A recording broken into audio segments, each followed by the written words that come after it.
si mifugo, si watoto, si wajakazi.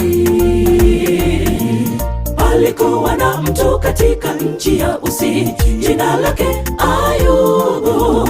Alikuwa mkamilifu na mwelekevu, mcha Mungu.